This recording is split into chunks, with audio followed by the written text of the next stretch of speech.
Hello students, welcome to Gajera Vidya Bhavan, Katargam.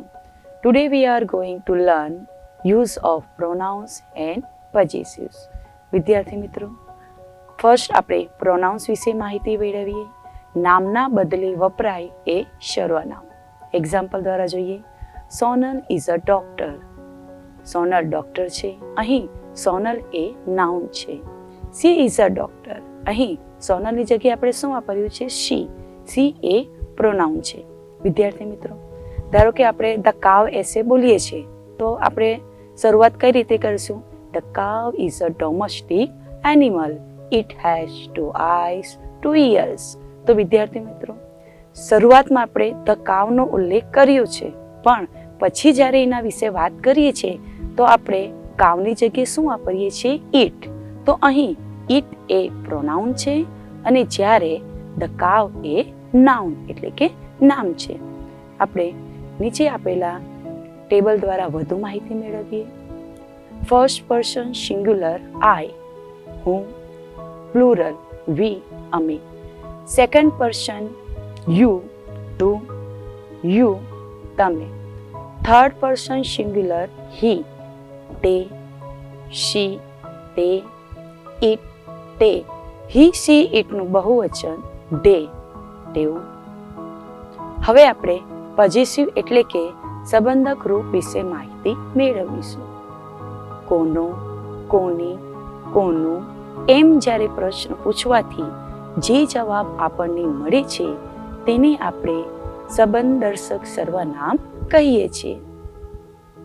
જવાબ તરીકે કોઈ નામ જેમ કે સોહન, મેઘના વગેરે બદલે તેનું, તેણીનું એવો જવાબ જ્યારે આપણને મળે છે તેને આપણે પોઝેસિવ એટલે કે સંબંધક સર્વનામ કહીએ છીએ.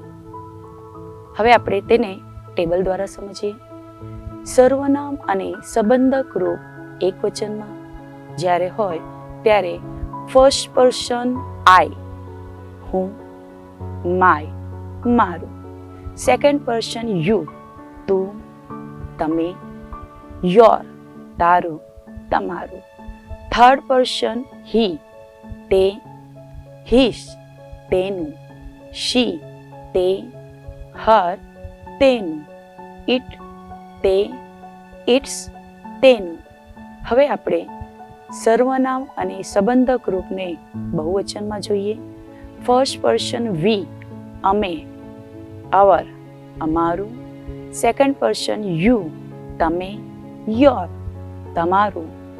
થર્ડ પર્સન ધે, તેઓ, ધેર, તેમનું, તેઓનું. વિદ્યાર્થી મિત્રો, હવે આપણે એક્ઝામ્પલ દ્વારા વધુ સમજીએ. આઈ એમ સંજુ. હું સંજુ છું. That is my house. પેલું મારું ઘર છે. તો અહીં આઈનું પોઝેસિવ રૂપ કયું છે? માય. He is Anshu. તે અંશુ છે. That is his bicycle. પેલી તેની બાઇસિકલ છે. તો હીનું પોઝેસિવ રૂપ હિઝ.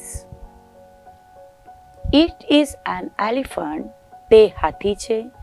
ધીસ ઇઝ ઇટ્સ ટ્રંક. અહીં ઇટનું પોઝેસિવ રૂપ ઇટ્સ છે. સી ઇઝ પરી. તેણી પરી છે. This is her car. અહીં સીનું પોઝેસિવ રૂપ હર છે. They are students. તેઓ વિદ્યાર્થીઓ છે. This is there school.